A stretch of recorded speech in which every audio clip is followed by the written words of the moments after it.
Hi everyone, welcome to my channel, welcome back to my channel if you're a returning viewer or subscriber. I'm finally going to be reading Beautiful World, What Are You? I have been filming a kind of video series where I read Sally Rooney's books in publication order. So I've done Conversation with Friends, I've done Normal People, but it's been just under a year since I read Normal People, so it's definitely time that I picked up this one. I've been putting it off for a couple of reasons. One, just because I had other things to be reading and I just didn't get around to it. Two, because I loved Normal People. It was a 5-star read for me. Truly like one of my favourite books of all time now. And three, because I've heard, I was gonna say not great, but like kind of mixed things about this book. Normal People, I just like immediately was like, yeah, this is the one. I feel like nothing could beat that, but I'm still very interested obviously in reading this book. My bestie read it and she didn't love it. She gave it I think 2 stars, maybe 2.5. So that's great. I gave Conversations with Friends 3.5, Normal People 5, and then this one we'll have to wait and see. So I actually didn't plan to read Beautiful World, What Are You this month or even this year. I've been kind of gathering my 2024 TBR and I've actually kind of loosely put this book on that list, but circumstances arose in which I thought would be perfect for this book. Not only am I going to be reading this book for you, but I'm also going to be reading this book in Ireland, which is so perfect because her books are just Ireland. So I'm actually going to be going to Dublin. I'm going for an Inhaler concert so I can be ecstatic in Dublin.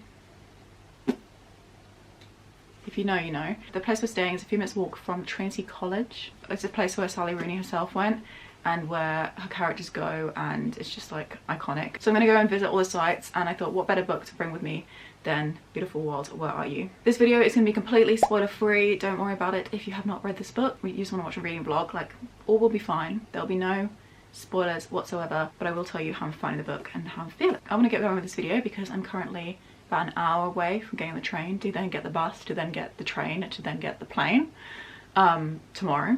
But like, that's the whole process. The process starts today. So I want to go about my day, and I also want to start the book, but I thought we would first of all read the synopsis together. Alice, a novelist, meets Felix, who works in a warehouse, and asks him if he'd like to travel to Rome with her in Dublin.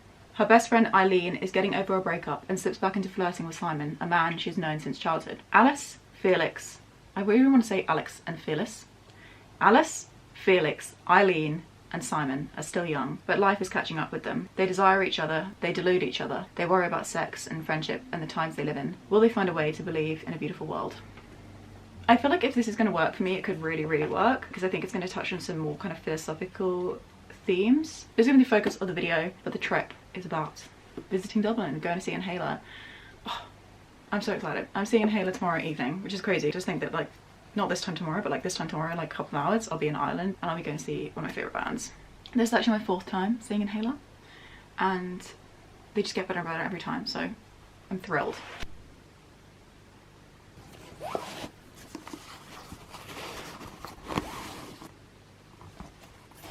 I did forget to say that while this is my 4th time seeing Inhaler, this is my 1st time going to Ireland. I've never been to the Republic of Ireland or Northern Ireland, so this is a first for me and hopefully not a last. I definitely plan on returning as long as it's not literally hideous. I really highly doubt that. I'm excited to go. My mum's very envious, so I told her that I'd tell her all the details, but let's finish packing, get on the road and go to Dublin. Woo!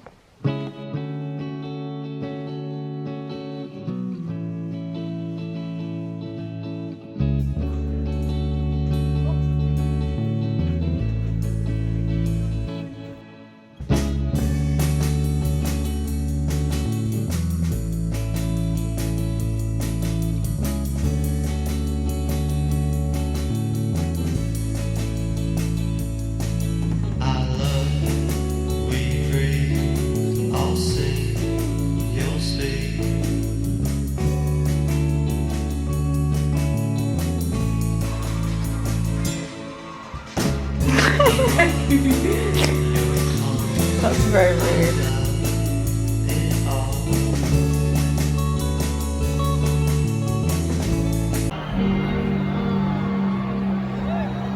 This is Private Band on the drums.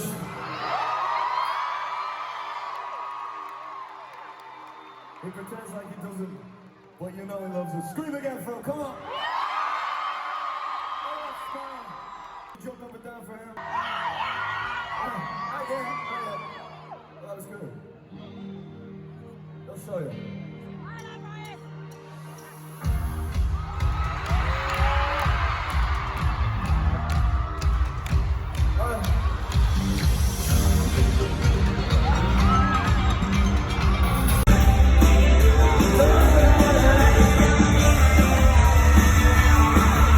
Thank you very much.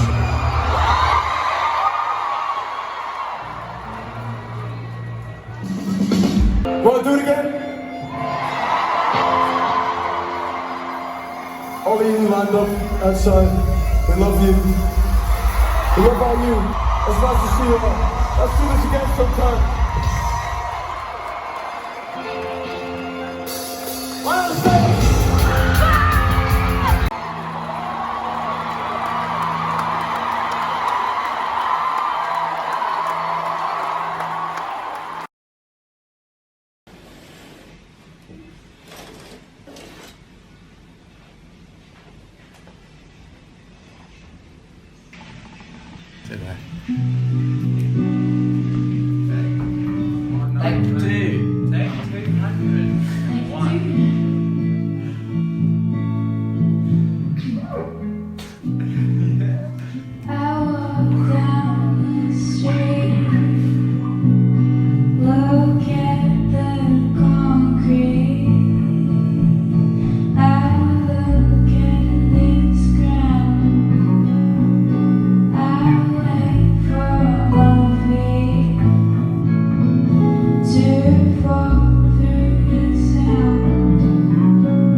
I'm yet to give you a single update on this book that we have been reading. Upside down. Yeah, so I thought I would give you some thoughts before we continue the reading vlog. So I'm on page 78. Yeah, 78 of Beautiful World, Where Are You? And so I thought now is a perfect time to give you some thoughts before we reach the 100-page mark. The lighting probably have just got significantly worse, but I thought it would be better if I put you somewhere so you could actually see what was happening a little bit better without my arm breaking.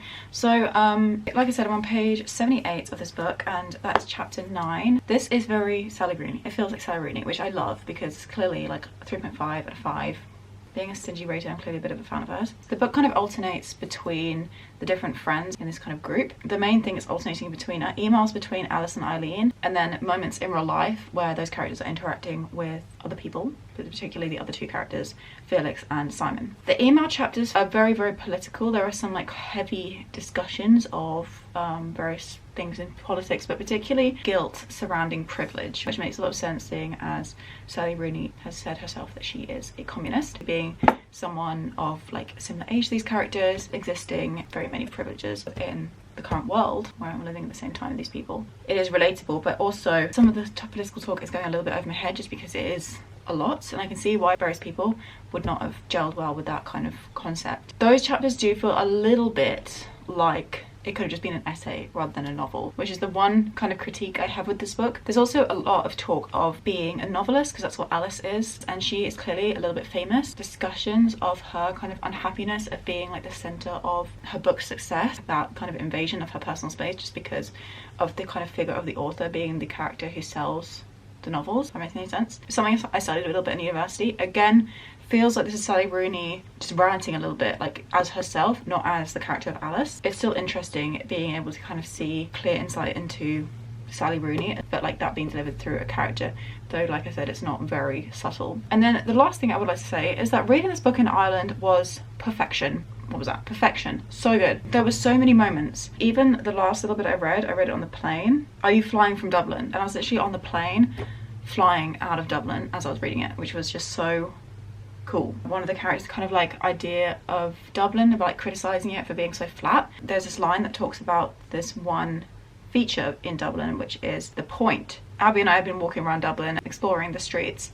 I suddenly looked up and there was the Point. It was so weird because I hadn't thought about it. We'd been walking under it, and because it was so tall, like I was just thinking of it as like a normal building, so I was not looking up at it, but it's actually massive. It's such a feature of the city, and so to have read about it and then to have noticed it in real life because I'd been reading about it, being more aware of it, like I guess subconsciously, so that I saw it and I was able to understand it as a landmark better, was such a surreal, cool moment. It's hard to go very far up in Dublin or very low down, hard to lose yourself or other people or to gain a sense of perspective. You might think it's a democratic way to organise a city so that everything happens face to face, I mean on equal footing. True, no one is looking down at you on you all from a height, but it gives the sky a position of total dominance. Nowhere is the sky meaningfully punctuated or broken up by anything at all. The spire, you might point out, and I will concede the spire, which is anyway the narrowest possible of interruptions, and dangles like a measuring tape to demonstrate the diminutive size of every other edifice around. The totalizing effect of the sky is bad for people there. Nothing ever intervenes to block the thing from view. It's like a memento mori. I wish someone would cut a hole in it for you.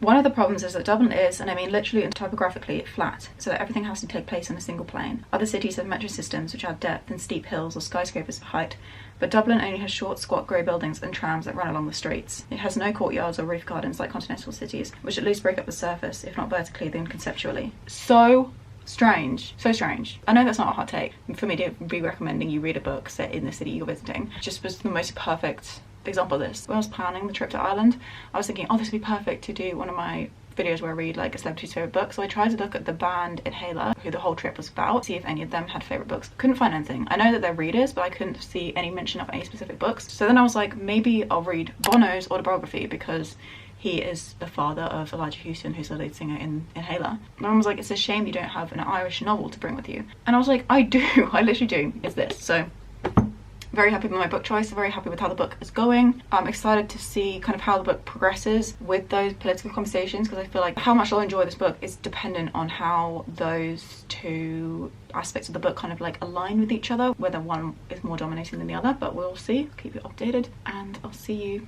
very, very soon.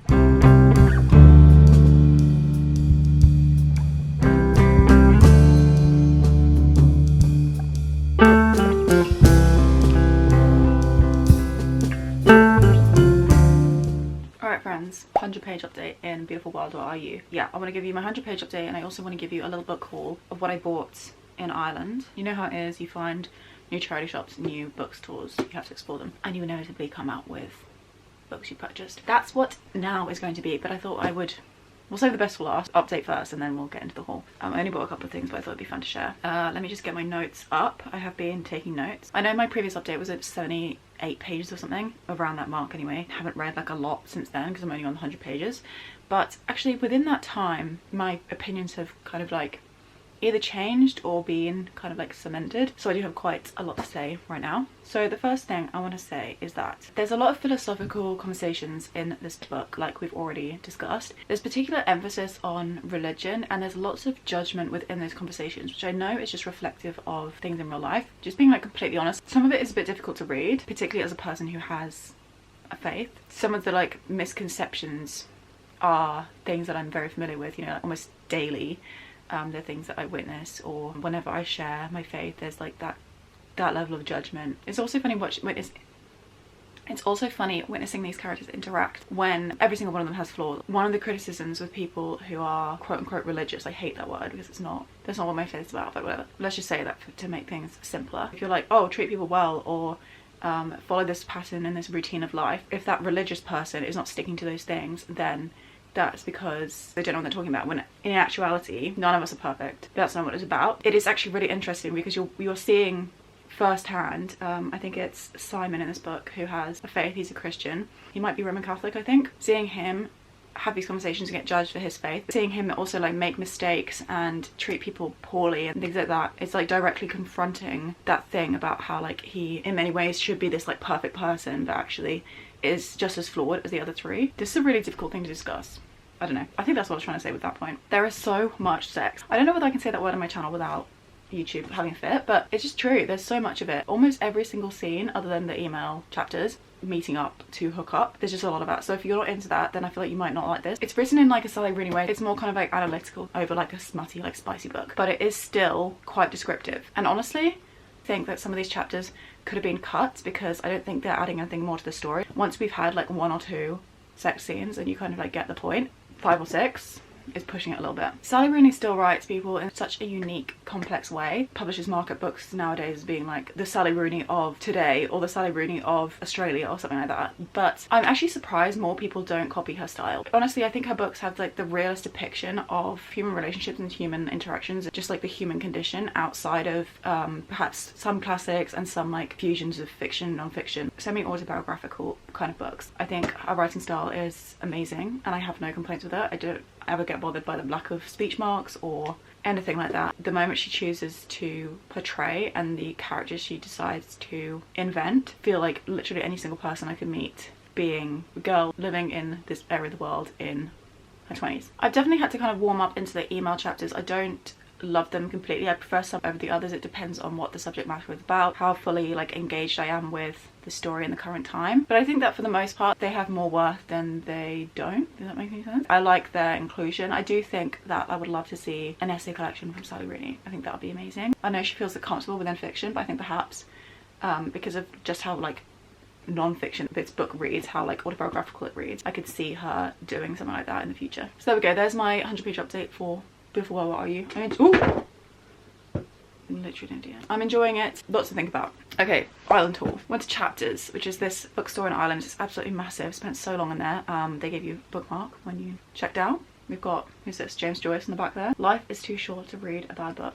He's pro-DN, I think. There's a normal bookstore. And the back had this huge section of secondhand books. They were not like charity shop book.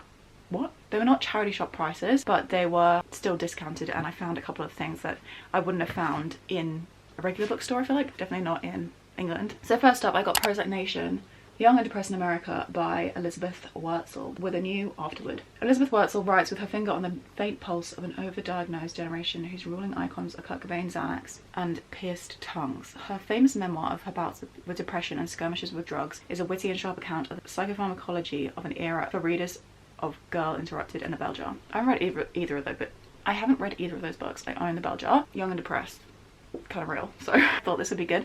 Also, a girl I follow on Instagram read this and loved it. It was like her favourite book of last year, so I'm excited to see how I personally get on with this title. By the way, it's 2024. Happy 2024. I don't think we've discussed that. I've been putting off this video for so many reasons. Everything I Know About Love by Dolly Alderton. I hate the UK cover. It's like a bright yellow. When I found the US one in there, I was very excited. And signed. The phone's ringing. Right, what was I even talking about? If it had just been the US cover, I might not have picked it up because it was still like €8 and it's like a bit beaten up, but it's signed. I'm not sure how I'm gonna get on with this book. I've heard that if you don't have like a massive group of friends when you're in your 20s, then you feel quite lonely. I might get, you know, 1 or 2 wise pieces of advice or find some sort of comfort. If I don't like it, I can sell it because it's signed, and I'm sure some lovely person on the internet would also really appreciate that. So those are the 2 books I picked up in Chapters. Did I buy anything in a charity shop? I don't remember. I don't think so. I don't think we found many charity shops in Dublin, but, or like there were not many open when we were running around there, but there you go. There's my 100-page update. There's my little book haul from Chapters. I'll see you soon. Alright friends, I'm wearing a creased Captain America t-shirt because that's just how it is sometimes. 300-page update, 'cause it's been a little bit. 300, no, what am I talking about? 200 page. I really want to get this book done. I've been reading it for so long. As you can see, we're in 2024. You'll be watching this video in 2024 if I actually ever finish this book. I'm on page 207 to be precise. I only have a couple of things to say at this current point because I was thinking as I was rewatching my 100 page update that I really am annoying myself at how little I can tell you about things happening in the story. It's literally just the characters emailing each other and then living their own individual lives. The things that come along with that, which is basically just like going to work, going to a party, hooking up with someone, that's the kind of vibe. I think the entire book is a building to Alice and Eileen, the two people who are interacting via email, catching up, like, you know, like meeting again at the end of the book. So that's what we have to look forward to. I was just mulling on the fact that we're never told what the characters are thinking, but it's always entirely clear, and it's just the way that Sally Rooney writes. Every single phrase that these people say, you know exactly what they're thinking inside their heads because it's just like a mirror of what real life is like. If someone's speaking to me, I'm having like this awkward conversation about our feelings on some like certain situation, some certain topic, I'd be able to like kind of gather what they're thinking by the words they choose to say and the way that they're expressing them. Very cool. I honestly, like, if I had to rate this book right now, I don't know what on earth I would give it because, as I said at the beginning of the video, I gave Conversation with Friends 3.5 stars, and I definitely was more engaged with Conversation with Friends, but I think I came out of that book with the overall feeling that I didn't really enjoy my time. Whereas I think with this one, there are parts I read, I'm like, wow, that's amazing, but then I don't think I'd give it a 4 because it's not a 4. This probably doesn't make any sense. I think the thing is that with both Conversation with Friends and with Normal People, they're very linear stories, even though people were like, there's no plot, just vibes. This is no plot, just vibes. If you're reading Conversation with Friends, you're like, there's no plot, don't read this book. This is just that to the extreme. So I'm not necessarily loving this either. Right now, I think I'd probably give it a 3.5, even though like a 3.5 is the same as Conversation with Friends, it would be a very different sort of 3.5. That's my 200 page update. I don't have much to say, like I said, but I'll catch you when we've read more of the book. Next time I see you, hopefully I will finish the book. Also low-key hate the characters right now, but you know, that's another thing.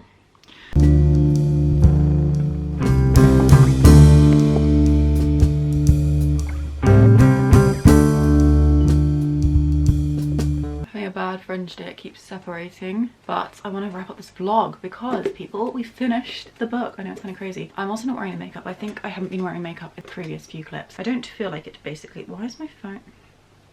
You know when your phone just like has a mind of its own? As you will have seen, I didn't film a 300 page update. That's because I wrote one note for myself at the 300 page mark, and it was that I was enjoying the characters more. It's a positive, but it's also just like that didn't warrant me sitting down and filming an entire clip. So I decided to just throw my thoughts into this final little wrap up. So the verdict is in. We're giving this book 3.5 stars. Like I said in the previous clip, it's very different from a 3.5 which I gave this book here, Conversation with Friends. This book very much has like the Sally Rooney essence, but Conversation with Friends and Normal People are much more alike, and I think if you enjoyed those, then you might not necessarily enjoy this, but if you just love her writing style, then you're obviously going to get on well with this because she's got a very, very distinct one and it continues into this book. Here are my notes. I think this book could have been, I don't think we're going to be having that. I think this book could have been significantly shorter. I think we could have cut off at least 50 pages. A lot of scenes I just feel like we didn't need there. I think I mentioned earlier about how there was a lot of sex scenes. This book is kind of about those two warring things, about your like bigger world worries and then what you actually spend your time worrying about, which is like little silly relationships with little silly people in your life. And I think that people will get turned off this book because of it feeling like it drags a little bit, just because not everything in here feels completely necessary. I felt like this was not a kind of like polished off work. I don't think that it had like a round enough kind of premise, round enough like concept. It just felt like Sally Rooney was kind of figuring it out, which does make sense because the character's trying to figure it out, but I just feel like as like a novel, whether this is good or bad, it is important for the concept to be kind of more fleshed out, and I think this book was lacking that. I'm quite a contemplative person, so I think that I'm more likely to get on with this book than other people who aren't so much that way. I know people in my own life who are similar to the character Felix, who is not concerned with